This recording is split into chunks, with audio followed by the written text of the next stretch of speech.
Hello, नमस्कार. नमस्कार मित्रमैत्रिणींनो. मी doctor Sheetal डोलारे आपणासमोर एक छान अशी कविता सादर करते.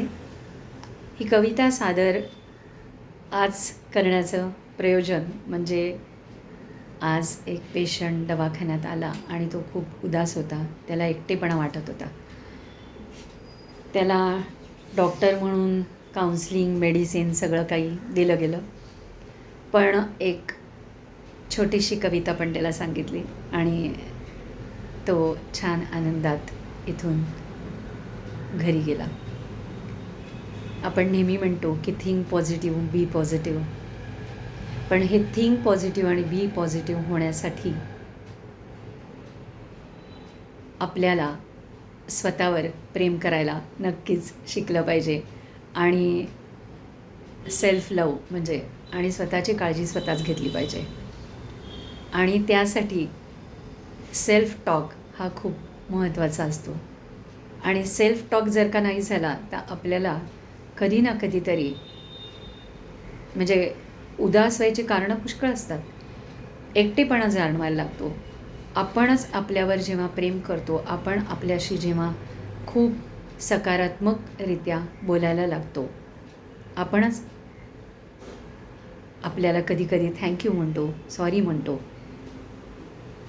आणि आपणच आपल्याला कधीकधी आपल्या चुकांसाठी आपल्याला माफ करतो, तेव्हा आपण पुन्हा एकदा पॉझिटिव्हली उभं राहू शकतो आणि आपला जो उदासपण आहे, आपलं जे एकटेपणा आहे ते दूर होऊ शकतं. पण हे उदासपण आणि एकटेपण दूर होण्यासाठी कवींचं ह्याच्यामध्ये खूप योगदान आहे. लेखक, कवी कितीतरी जण आहेत की ज्यांचं योगदान आपल्या पॉझिटिव्ह ॲप्रोच वाढवण्यासाठी झालेलं आहे. अशीच एक खूप सुंदर रचना कविवर्य मंगेश पाडगावकर यांची, जी आपल्या सर्वांच्या परिचयाची आहे. सांगा कसं जगायचं. आज थोडंसं सादर करायची इच्छा झाली. सांगा कसं जगायचं, सांगा कसं जगायचं, कणत कणत की गाणं म्हणत तुम्हीच ठरवा. सांगा कसं जगायचं, अहो सांगा कसं जगायचं. डोळे भरून तुमची आठवण कोणीतरी काढतंच ना, डोळे भरून तुमची आठवण कोणीतरी काढतंच ना. ऊन ऊन 2 घास तुमच्यासाठी वाढतंच ना, ऊन ऊन 2 घास तुमच्यासाठी वाढतंच ना. शाप देत बसायचं, शाप देत बसायचं की दुआ देत हसायचं. तुम्हीच ठरवा, तुम्हीच ठरवा. सांगा कसं जगायचं, अहो सांगा कसं जगायचं. काळ्या कुट्ट काळोखात जेव्हा काही दिसत नसतं, अहो काळ्या कुट्ट काळोखात जेव्हा काही दिसत नसतं, तुमच्यासाठी कुणीतरी दिवा घेऊन उभं असतं, अहो तुमच्यासाठी कुणीतरी दिवा घेऊन उभं असतं. काळोखात कुढायचं, काळोखात कुढायचं की प्रकाशात उडायचं. तुम्हीच ठरवा, तुम्हीच ठरवा. सांगा कसं जगायचं, अहो सांगा कसं जगायचं. पायात काटे ऋतून बसतात हे अगदी खरं असतं, पायात काटे ऋतून बसतात हे अगदी खरं असतं. आणि फूल फुलून येतात हे काय खरं नसतं, आणि फूल फुलून येतात हे काय खरं नसतं. काट्यांसारखं सलायचं, काट्यांसारखं सलायचं की फुलांसारखं फुलायचं, काट्यांसारखं सलायचं की फुलांसारखं फुलायचं. तुम्हीच ठरवा, तुम्हीच ठरवा. सांगा कसं जगायचं, अहो सांगा कसं जगायचं, कळत कळत की गाणं म्हणत तुम्हीच ठरवा.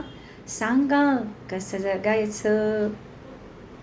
पेला अर्धा भरला आहे असं सुद्धा म्हणता येतं. पेला अर्धा सरला आहे असं सुद्धा म्हणता येतं. पेला अर्धा भरला आहे असं सुद्धा म्हणता येतं. पेला अर्धा सरला आहे असं सुद्धा म्हणता येतं. सरला आहे म्हणायचं की भरला आहे म्हणायचं. सरला आहे म्हणायचं की भरला आहे म्हणायचं. तुम्हीच ठरवा, तुम्हीच ठरवा. सांगा कसं जगायचं, अहो सांगा कसं जगायचं. कणत कणत की गाणं म्हणत तुम्हीच ठरवा. सांगा कसं जगायचं. ही कविता खरं तर जेव्हा माणूस उदास असतो, एकटेपणा ज्याला जाणवतो, ही कविता आपल्याला एक नवीन प्रकाश देऊन जाते, उमेद देऊन जाते आणि पुन्हा एकदा नव्यानं जगायला शिकवतं. म्हणून रडायचं नाही आहे, हसायचं आहे. आपलं तर ठरलं आहे ना, मनात सकारात्मक विचार आणि चेहऱ्यावर स्मितहास्य. हे असं येणार कुठून? जेव्हा स्वतः आपण आनंदी होऊ ना, तेव्हाच हे हास्य दिसेल, हो की नाही? म्हणून रडत नाही बसायचं, कणत नाही बसायचं, गाणं म्हणत बसूयात आणि मस्त जगूयात. स्वस्थ राहा, मस्त राहा, आनंदी राहा, आनंद वाटा. आनंद वाटण्यात जे सुख आहे ना, ते कशातच नाही आहे. पुन्हा एकदा कविवर्य मंगेश पाडगावकरांना शतशः प्रणाम, शतशः नमन. बघा, हे सादरीकरण जर का आपल्याला आवडलं तर आपण जरूर शेअर करा, माझं चॅनल सबस्क्राईब करा. खूप जवळजवळ 1 वर्षांनी पुन्हा एकदा आपल्यासमोर येते आहे. थँक्यू, धन्यवाद. Stay blessed, happy, healthy and wealthy.